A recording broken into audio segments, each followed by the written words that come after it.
11th class के सभी बच्चों का मेरे चैनल बायोलॉजिकल साइंस में। इस वीडियो में मैंने 11th क्लास बायोलॉजी के फुल सिलेबस में से इम्पॉर्टेंट कॉन्सेप्ट्स को समझाया है। आपकी बायोलॉजी बुक में कुल 19 पार्ट हैं और इस वीडियो में हम शुरू के 10 पार्ट डिस्कस करेंगे और बाकी की वीडियो जो पार्ट 2 है उसमें हम बाकी के 9 पार्ट जो हैं उसको डिस्कस करने वाले हैं। तो चलिए शुरू करते हैं आज का वीडियो। तो जो पहला पार्ट है आपका, उसमें सबसे पहला पॉइंट है जाति। जाति क्या है? वर्गीकरण की मूल इकाई को जाति कहते हैं। परिभाषा क्या है इसकी? जाति समान संरचनात्मक तथा क्रियात्मक संबंधित जीवों का समूह होता है जो आपस में जनन करने में सक्षम होते हैं। दूसरा पॉइंट, कैरोलस लिनियस को वर्गीकरण विज्ञान के जनक के रूप में जाना जाता है। उन्होंने जीवों के वर्गीकरण किया था, साथ में ही जीवों के नामकरण के लिए द्विनाम पद्धति दी थी जिसे हम बायनोमियल नोमेनक्लेचर कहते हैं। इसमें प्रत्येक सजीव का वैज्ञानिक नाम जो है 2 अक्षरों का बना होता है। पहला अक्षर वंश का और दूसरा अक्षर जाति का, और दोनों को जब हम हाथ से लिखते हैं तब उनको अंडरलाइन करते हैं। उसके बाद आपको याद रखना है वर्गीकी का पदानुक्रम। जब सजीवों का वर्गीकरण करते हैं तो ये उसके विभिन्न पद हैं। सबसे ऊपर सबसे बड़ा होता है जगत। जगत के बाद है संघ जिसे हम फाइलम या डिवीजन कहते हैं। उसके बाद आता है वर्ग, इंग्लिश में क्लास कहते हैं उसको। उसके बाद गण या ऑर्डर, फिर कुल या फैमिली, और वंश जिसको हम इंग्लिश में जीनस कहते हैं, और जाति या फिर स्पीशीज। तो ये आपको इसी क्रम में आपको याद रखना है इसको। उसके बाद कुछ जो वैज्ञानिक नाम, सजीवों के वैज्ञानिक नाम आपको याद रखने हैं। जैसे मनुष्य का इम्पोर्टेंट है, मनुष्य का नाम है होमो सैपियंस। बाघ पैंथरा टाइग्रस, मोर पवो क्रिस्टिस, शेर पैंथरा लियो। इसी तरह से आम मैंजिफ्रा इंडिका, धान या चावल का है ओरिजा सटिवा, गेहूं का ट्रिटिकम एस्ट्रियम। तो ये कुछ नाम आपको लिखकर याद करने हैं। उसके बाद दूसरे पार्ट में है आर.एच. व्हिटेकर के बारे में। आर.एच. व्हिटेकर ने पंच जगत अवधारणा दी थी। उन्होंने सभी सजीवों को 5 वर्गों में बांटा था, और 5 वर्ग कौन कौन से थे? मोनरा, प्रोटिस्टा, फंजाई, प्लांटी तथा एनिमिलिया। अब उन्होंने किस आधार पर बांटा था? उन्होंने कोशिका की संरचना के आधार पर, प्रोकैरियोटिक या यूकैरियोटिक, उनके पोषण के आधार पर, सहपोषी या परपोषी, उनकी जटिलता के आधार पर, और प्रजनन के आधार पर। तो इन आधारों पर उन्होंने 5 पंच जगत अवधारणा दी थी 1969 में। उसके बाद है लाइकेन। लाइकेन किसे कहते हैं? शैवाल तथा कवक के सहजीवन को लाइकेन कहते हैं। इसमें शैवाल घटक को शैवलांश तथा कवक घटक को कवकांश कहते हैं। शैवाल जो है स्वयपोषी हैं और कवक जो है परपोषी हैं। शैवाल कवक के लिए भोजन का निर्माण करता है और कवक के बदले में शैवाल को आश्रय देता है तथा खनिज का अवशोषण करता है। तो दोनों जो है सहजीवन करते हैं इस प्रकार से। शैवाल तथा जिम्नोस्पर्म के आर्थिक महत्व पर टिप्पणी लिखिए। ये मैंने थोड़ा बड़ा प्रश्न है, इसका उत्तर मैंने इसलिए दिया है ताकि इसमें से कई प्रश्न जो है आपके रिक्त स्थान या अति लघु जो एबेसदे जो है उसमें आ जाते हैं। तो शैवाल का आर्थिक महत्व, शैवाल के कई आर्थिक महत्व, जैसे भोजन के रूप में पृथ्वी पर होने वाले प्रकाश संश्लेषण का 50% भाग जो है शैवालों द्वारा ही होता है।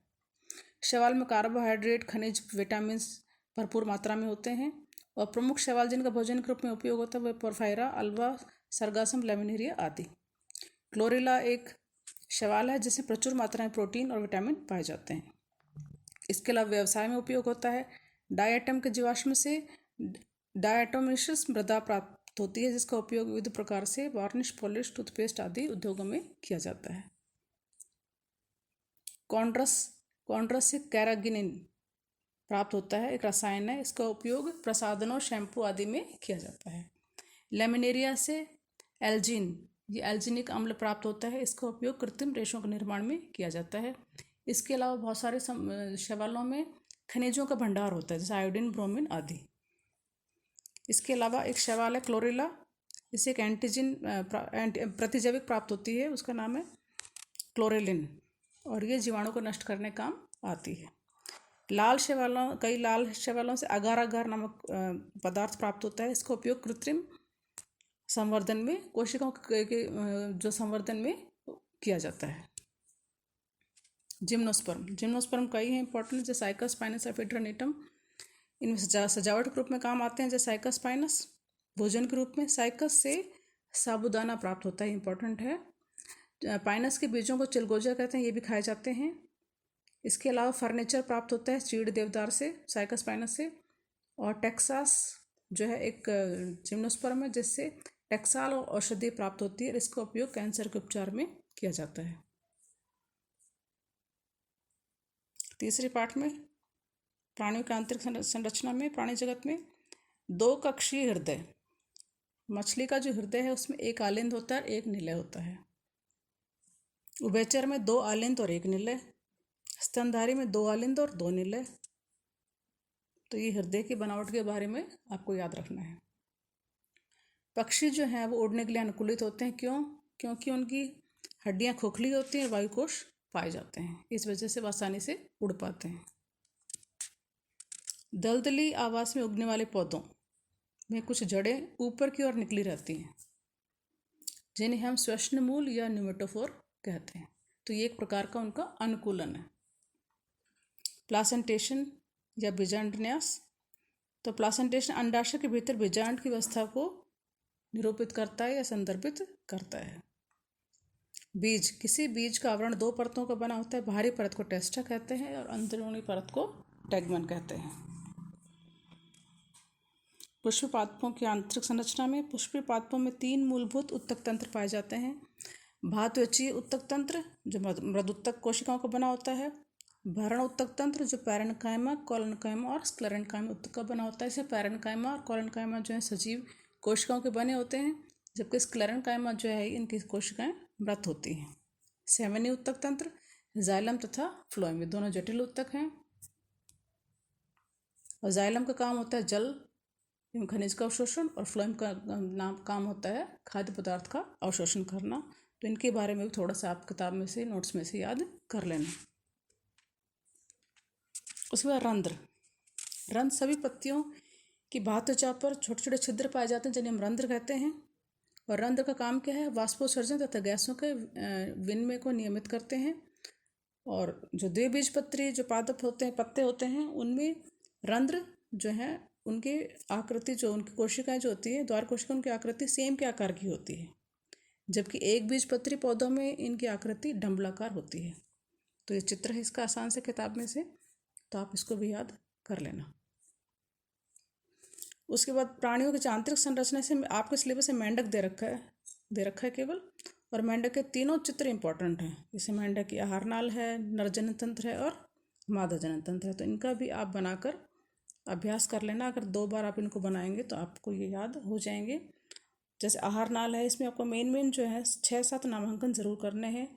जैसे ग्रसिका है, अमाशय है, अग्नाशय है, क्षुद्रांत है, ग्रहणी है, मलाशय है, मूत्राशय है। तो ये 6-7 लेवल आप कर लेना इनके और इसका अभ्यास कर लेना। उसके बाद मेंढक का नरजनन तंत्र, ये भी इम्पोर्टेंट है। इसमें वृषण, शुक्र जनन नलिका, शुक्राशय, मलाशय, मूत्राशय, तो ये भी आप बनाकर इसका अभ्यास कर सकते हैं। फिर मादा जनन तंत्र, इसमें अंडाशय एक जोड़ी, अंडवाहिनी, मूत्रवाहिनी, अवस्कर, मूत्राशय, तो ये भी चित्र आसान है। तो इन तीनों चित्रों का आपको अभ्यास करना है और इनकी बनावट के बारे में और क्रियाविधि के बारे में थोड़ा बहुत याद करना है। उसके बाद कोशिका पाठ में से कोशिका सिद्धांत, 2 वैज्ञानिक एम श्लाइडन और टी श्वान ने कोशिका सिद्धांत प्रस्तुत किया था। इस सिद्धांत के 3 पॉइंट हैं। पहला पॉइंट, प्रत्येक जीव कोशिकाओं से बने होते हैं, चाहे पादप हो चाहे जंतु हो। कोशिका जीवों की संरचनात्मक एवं क्रियात्मक इकाई होती है और नई कोशिकाओं से ही, पूर्ववर्ती कोशिकाओं से ही नई कोशिकाओं का निर्माण होता है। तो ये 3 पॉइंट हैं कोशिका सिद्धांत के। उसके बाद एक प्लाज्मा झिल्ली का तरल मोज़ेक मॉडल है, ये भी इम्पॉर्टेंट है। सिंगर तथा निकोलसन ने 1972 में दिया था ये। और उसके अनुसार जो प्लाज्मा झिल्ली है या जैव कला जो है, उसमें प्रोटीन की 2 परतों का लिपिड की परत के बाहर होना ही आवश्यक नहीं है, बल्कि प्रोटीन के अणुओं में गतिशील भी होते हैं। मतलब बीच में लिपिड होता है, दोनों तरफ प्रोटीन होते हैं, लेकिन कुछ प्रोटीन जो है वो उसमें गमन कर सकते हैं, जिन्हें एक्सट्रेंसिक और इंट्रेंसिक प्रोटीन कहते हैं, जो गति कर सकते हैं इन परतों के बीच में। इसलिए इसे तरल मोज़ेक मॉडल कहते हैं, जो सिंगर और निकोलसन ने दिया था इसका डायग्राम भी आपके किताब में से और किताब में है, और उसको भी आप बनाकर देख लेना। फिर पादप कोशिका, जंतु कोशिका का चित्र इंपॉर्टेंट है, छोटी क्लासों से आप इसको याद करते आ रहे हैं, तो इसका भी आप अभ्यास कर लेना। और इन दोनों कोशिकाओं में क्या क्या अंतर है। पादप कोशिका में कोशिका भित्ति पाई जाती है, जंतु कोशिका में कोशिका भित्ति नहीं पाई जाती। पादप कोशिका में सेंट्रोसोम नहीं पाया जाता, जंतु कोशिका में सेंट्रोसोम पाया जाता है। पादप कोशिका में हरित लवक पाए जाते हैं, जंतु कोशिका में हरित लवक नहीं पाए जाते। पादप कोशिका में केंद्र परिधि की ओर हो सकता है, जंतु कोशिका में केंद्र का अधिकांशतः मध्य में होता है। पादप कोशिका में बड़ी रिक्तिकाएँ पाई जाती हैं और इसमें रिक्तिकाएँ बहुत छोटी या ना के बराबर होती है। तो इसके प्रमुख अंतर है, आसान है, आप याद कर लेना। उसके बाद कोशिका के अंगों में लाइसोसोम इंपॉर्टेंट है। लाइसोसोम एकल झिल्ली युक्त कोशिकांग है। इसमें हाइड्रोलिटिक एंजाइम पाए जाते हैं, और जब कोशिका क्षतिग्रस्त हो जाती है या ठीक से काम नहीं करती तो लाइसोसोम फट जाते हैं कभी कभी, और इनके एंजाइम बाहर आ जाते हैं, खुद की कोशिका को ही पचा जाते हैं, इसलिए इन्हें आत्मघाती थैलियाँ भी कहते हैं। माइटोकॉन्ड्रिया, माइटोकॉन्ड्रिया कोशिका का शक्ति गृह कहते हैं, दोहरी झिल्ली से घिरे होते हैं ये, और ये इनमें जो है एटीपी ऊर्जा बनती है। इनकी आंतरिक झिल्ली पर छोटे छोटे कण पाए जाते हैं जिन्हें F1 कण या ऑक्सीसोम कहते हैं। जैवाणु, जैवाणु कई प्रकार के होते हैं। Carbohydrate, carbohydrate carbon, hydrogen, oxygen के यौगिक हैं। सामान्य सूत्र CH2O ब्रैकेट के बाहर N होता है। प्रमुख कार्बोहाइड्रेट हैं ग्लूकोज, फ्रक्टोज, राइबोज, शर्करा, माल्टोज आदि। प्रोटीन, प्रोटीन जो है ये भी जटिल अणु है, ये अमीनो अम्लों के मिलकर बने होते हैं। जंतु शरीर में 20 जो है अमीनो अम्ल होते हैं, इनमें से 10 जो है वो हमें बाहर से लेने होते हैं, जिन्हें आवश्यक अम्ल कहते हैं। कोशिका में ऊर्जा का स्रोत जो है ATP है, ATP से हमें ऊर्जा प्राप्त होती है। ATP का पूरा नाम याद कर लेना, एडेनोसिन ट्राइफॉस्फेट।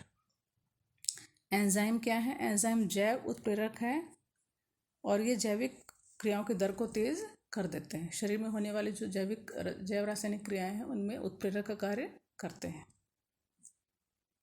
प्रोटीन, प्रोटीन के संगठन के 4 स्तर होते हैं। सबसे पहले प्राथमिक संरचना, इसमें प्रोटीन की संरचना में अमीनो अम्ल का अनुक्रम होता है और 2 अमीनो अम्ल पेप्टाइड बंध द्वारा जुड़ी होती है।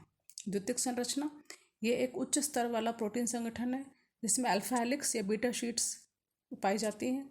अल्फा हेलिक्स क्या है, जब एक पॉलीपेप्टाइड श्रृंखला मुड़ती है तो एक पेचदार संरचना में बदल जाती है जिसे अल्फा हेलिक्स कहते हैं। और बीटा प्लेटेड 2 या 2 से अधिक पॉलीपेप्टाइड श्रृंखला अगल बगल होती हैं, तो इसके परिणाम स्वरूप एक शीट का निर्माण होता है जिसे हम बीटा प्लेटेड कहते हैं। तृतीयक संरचना, प्राथमिक संरचना और उसके पार्श्व श्रृंखलाओं के बीच में परस्पर क्रिया द्वारा त्रिआयामी संरचना बनती है जिसमें हाइड्रोफोबिक बंध, हाइड्रोजन बंध या वैंडरवाल बंध आदि होते हैं। तो इस तरह की संरचना को तृतीयक संरचना कहते हैं। चतुर्थ संरचना, इसमें 2 या 2 से अधिक पॉलीपेप्टाइड श्रृंखलाएं जो है बनी होती हैं और उनके बीच में हाइड्रोजन बंध, इलेक्ट्रोस्टैटिक बंध या वैंडरवाल बंध आदि होते हैं। इसका उदाहरण है हीमोग्लोबिन। कोशिका विभाजन, 2 कोशिका विभाजनों के बीच की अवस्था को अंतरावस्था या इंटरफेस कहते हैं। इस अवस्था को कोशिका की विश्राम अवस्था भी कहते हैं क्योंकि इस अवस्था में कोशिका वृद्धि करती है और अगले विभाजन की तैयारी करती है। इसके 3 चरण हैं, G1 फेस, S फेस और G2 फेस। G1 मतलब प्रथम वृद्धि अवस्था, S मतलब संश्लेषण जिसमें DNA जो है उसका निर्माण होता है, प्रोटीन का निर्माण होता है, और G2 जो है ये द्वितीयक वृद्धि अवस्था। सूत्री विभाजन, सूत्री विभाजन या समसूत्री विभाजन, इसमें एक कोशिका से 2 पुत्री कोशिकाएं बनती हैं। दोनों पुत्री कोशिकाओं में गुणसूत्रों की संख्या मात्र कोशिका के बराबर होती है। समसूत्री विभाजन और सूत्री विभाजन में अंतर, इसके कई पॉइंट हैं, ये आप याद कर लेना। इसमें से छोटे प्रश्न, अति लघु प्रश्न या अभिसदय भी बन जाते हैं। तो समसूत्री विभाजन ये काय कोशिकाओं में होता है और सूत्री विभाजन ये जनन कोशिकाओं में होता है। ये इंपॉर्टेंट पॉइंट है। फिर समसूत्री विभाजन की पूर्वावस्था जो है छोटी अवधि की होती है, परंतु अर्धसूत्री विभाजन की पूर्वावस्था काफ़ी बड़ी होती है और इसकी कई उपावस्थाएं हैं, लैप्टोटीन, जाइगोटीन, पैकेटीन, डिप्लोटीन, डाइकानेसिस आदि। फिर सूत्री विभाजन, समसूत्री विभाजन में क्रॉसिंग ओवर नहीं होता, जबकि अर्धसूत्री विभाजन में क्रॉसिंग ओवर या जीन विन में होता है। समसूत्री विभाजन में एक कोशिका से 2 पुत्री कोशिकाएं बनती हैं, अर्धसूत्री विभाजन में एक कोशिका से 4 पुत्री कोशिकाएं बनती हैं। और समसूत्री विभाजन में जो भी कोशिकाएं बनती हैं उनकी गुणसूत्रों की संख्या समान होती है, मात्र कोशिका के बराबर होती है, परंतु इसमें गुणसूत्रों की संख्या आधी हो जाती है। अर्धसूत्री विभाजन केवल एक बार होता है, समसूत्री विभाजन केवल एक बार होता है, और अर्धसूत्री विभाजन 2 बार होता है, अर्धसूत्री फर्स्ट और अर्धसूत्री सेकंड। जिनके पॉइंट्स भी आप नोट्स में से, किताब में से पढ़ लेना। अर्धसूत्री विभाजन का महत्व। अर्धसूत्री विभाजन के फलस्वरूप बने युग्मकों में गुणसूत्र संख्या आती रह जाती है, और जब दो युग्मक नर और तथा मादा आपस में मिलते हैं तो उससे जाइगोट या युग्मनज का निर्माण होता है, जिसमें वापस से फिर वही संख्या आ जाती है। इसके फलस्वरूप ये प्रत्येक जाति में गुणसूत्रों की संख्या को निश्चित बनाए रखते हैं। दूसरा महत्व क्या है? अर्धसूत्री विभाजन के समय जीन विनिमय के कारण गुणसूत्रों की संरचना बदल जाती है, और इसके कारण ही सजीवों में भिन्नताएं उत्पन्न होती हैं, और जैव विभिन्नताएं ही जैव विकास का आधार होती हैं। तो ये हो गए आपके इन पाठों में से इम्पोर्टेंट जो पॉइंट्स। अगला वीडियो जो पार्ट 2 जल्दी ही आपके पास आ जाएगा, 1-2 दिन में। Thanks for watching.